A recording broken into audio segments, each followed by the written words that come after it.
लखनऊ में 28 किलोमीटर दूर बख्शी का तालाब में सिद्धपीठ मां चंद्रिका देवी का मंदिर है। यहां रोज भक्तों का जमावड़ा रहता है और नवरात्र पर खास भीड़ यहां पर देखने को मिलती है। मान्यता है कि त्रेता युग में लक्ष्मण के पुत्र चंद्रकेतु अश्वमेघ यज्ञ के दौरान यहां रुके थे और उनकी मां उर्मिला द्वारा बताए गए मंत्र से देवी का आह्वान हुआ। द्वापर युग में भगवान श्री कृष्ण ने बर्बरीक को ये तीर्थ बताया, जिन्होंने 3 साल तक यहाँ पर पूजा की। मंदिर के पास एक कुंड है जिसे अद्भुत माना जाता है। यहाँ नहाने भर से पाप धुल जाते हैं और व्यक्ति कभी बीमार नहीं पड़ता। इस कुंड का पानी आज तक सूखा नहीं है। श्रद्धालु यहाँ आस्था और विश्वास के साथ आते हैं।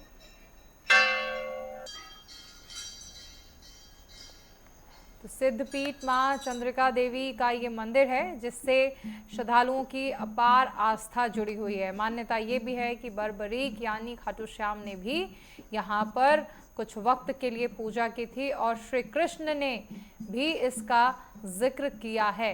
यहाँ पर एक अद्भुत कुंड है जिसका पानी आज तक नहीं सूखा है। यहाँ पर ये माना जाता है कि देवी का आशीर्वाद है और नवरात्र में इसीलिए यहाँ पर भक्तों की भारी भीड़ देखने को मिलती है। श्रद्धालु अपनी श्रद्धा के साथ यहाँ पर पहुँचते हैं और अपार आस्था उनकी यहाँ पर है।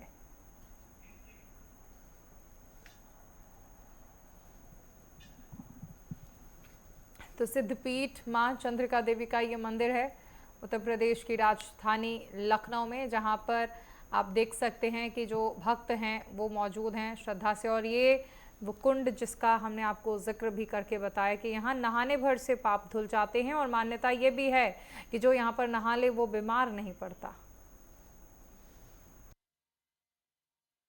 इस समय हम लखनऊ के बीकेटी में हैं। बख्शी का तालाब जिसे कहा जाता है। लखनऊ शहर से लगभग 30 किलोमीटर की दूरी पे मां चंद्रिका देवी का जो ये मंदिर है, इसके मंदिर के बारे में अगर जानकारी की बात करें तो एक तरफ त्रेता युग में भी इस मंदिर, इस शक्तिपीठ मंदिर मां चंद्रिका देवी का वर्णन देखने को मिलता है, जहाँ पे ऐसी मान्यता है कि लक्ष्मण के पुत्र जब अश्वमेघ यज्ञ का घोड़ा लेकर निकले थे और अमावस्या की रात जब यहाँ आराम कर रहे थे, तो रात में जब उनके अंदर डर पैदा हुआ तो अपने माँ उर्मिला द्वारा बताए गए मंत्रों का जब उन्होंने जाप किया तो यहाँ पे चंद्र घंटा बना और उसी चंद्र घंटा के जगह पर फिर आने वाले समय में ये मंदिर बना जिसे माँ चंद्रिका देवी के मंदिर के नाम से जाना जाता है। यहाँ पे पंडित जी हैं, पुजारी जी हैं माँ चंद्रिका देवी के, उनसे समझते हैं।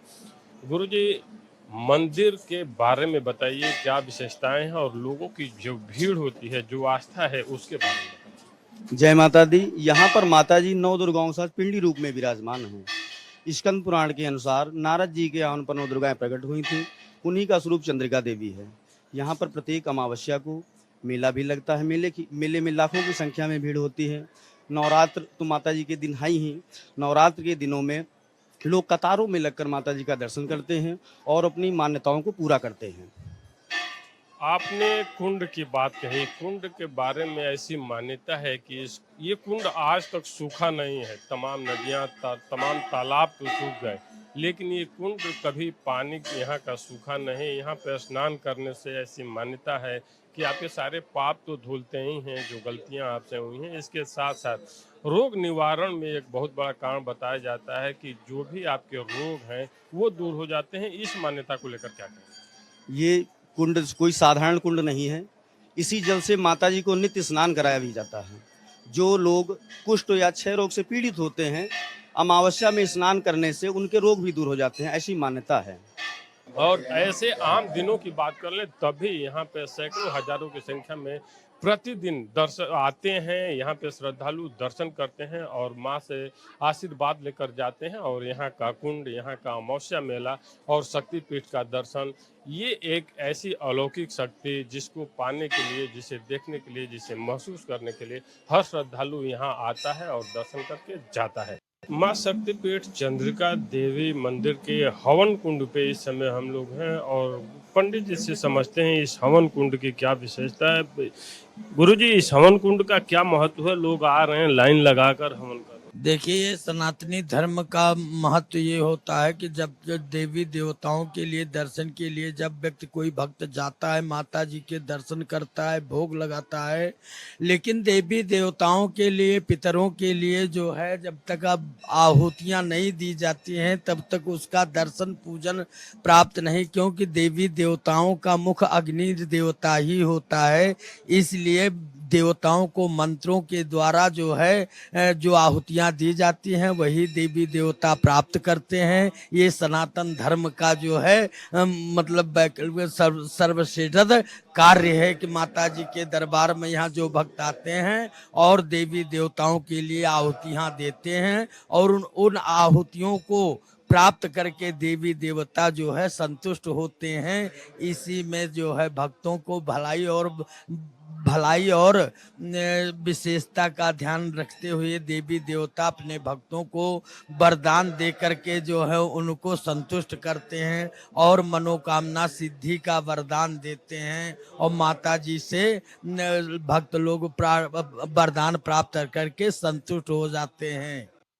इस समय शक्तिपीठ माँ चंद्रिका देवी का जो मुख्य द्वार है, जहाँ पे दुकानें हैं, जहाँ पे श्रद्धालु आते हैं और प्रसाद लेते हैं और अन्य सामग्री खरीदते हैं, हम अपने कैमरामैन से कहना भी चाहेंगे कि तस्वीरों में दिखाएं किस तरह से यहाँ प्रसाद का क्या प्रचलन है। पेड़े, लड्डू, इसके अलावा मलाई और नारियल का लड्डू, बेसन का लड्डू, अलग अलग जिस तरह का लड्डू यहाँ पे मिल रहा है, ये यहाँ के मुख्य प्रसाद हैं। और मैं बात कराता हूँ जो यहाँ पे एक दुकानदार हैं जो प्रसाद बेचते हैं, समझते हैं।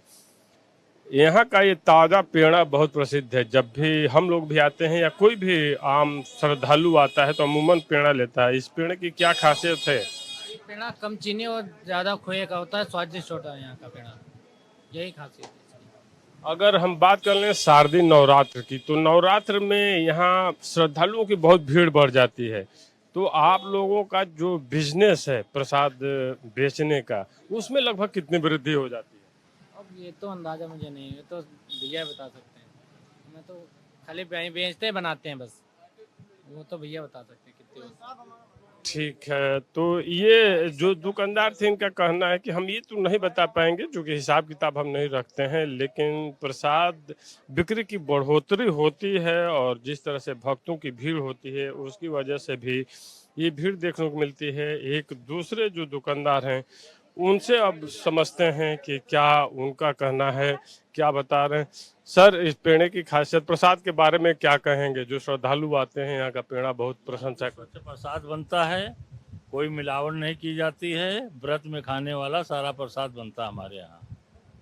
सारे प्रसाद की बात कर रहे हैं, जैसे आपने शब्द यूज किया कि मिलावट नहीं होता है, शुद्ध बनता है व्रत को देखते हुए, और शायद इसीलिए माँ चंद्रिका देवी का प्रसाद लोग ले जाते हैं तो दूर दराज भी भेजते हैं कि माँ चंद्रिका देवी का प्रसाद है, लीजिए, शुद्ध है, जल्दी खराब नहीं होता है। इसकी प्रशंसा चारों तरफ देखने को मिलती है। शारदीय नवरात्र में कितनी बिक्री प्रसाद की बढ़ जाती है? अब बिक्री पब्लिक के ऊपर होती है, जो आ गई पब्लिक तो दुकानदारी होती है, अगर नहीं आती तो सन्नाटा है एकदम, स्टैंड लग जाता है, पब्लिक इधर आ नहीं पाती है, सामने से निकल जाती है। तो बिजनेस का एक कंसेप्ट भी होता होगा कि हमारी दुकानदारी कितनी चल रही है, इसका वर्णन हमें नहीं करना है, ऐसा माना भी जाता है। कई लोग टोटका के आधार पे भी ये नहीं बताना चाहते हैं कि आखिर हमारी रियल में बिक्री क्या है। लेकिन इतना जरूर है, आते जाते हम लोग भी देखते हैं कि माँ चंद्रिका देवी जो शक्तिपीठ है, इस मंदिर पे हजारों की भीड़ प्रतिदिन होती है और शारदीय नवरात्र का जो भीड़ होता है किलोमीटर के दायरे में होता है। तो ये जो भीड़ आती है इन्हीं जगहों से प्रसाद लेती है और प्रसाद लेने के बाद से दर्शन करती है और दर्शन करके अपने घर जाती है। और शायद यही श्रद्धालुओं का, भक्तों का एक तरह से आत्मविश्वास है या माँ दुर्गा के प्रति, जो शक्ति की देवी हैं, उनके प्रति आस्था है कि इस आस्था के प्रति लोग आते हैं, यहाँ दर्शन करते हैं। और इसी कड़ी में शारदीय नवरात्र का जो आज छठा दिन है, स्कंद माता का दर्शन करने के लिए भी यहाँ हजारों की भीड़ दिख रही है। सुबह से ही लोग लाइन लगाकर दर्शन कर रहे हैं और अपने शक्तिपीठ से माँ दुर्गा से आशीर्वाद लेकर वापस अपने घरों को जा रहे हैं। तो एक तरह से लखनऊ से 32 किलोमीटर की दूरी पे स्थित माँ चंद्रिका देवी पीठ, ये जिसका इतिहास में वर्णन है, कहा जाए कि त्रेता युग में और द्वापर में दोनों ही जगहों पे इसका वर्णन मिलता है। इतना ही नहीं, स्कंद पुराण में भी वर्णन मिलता है।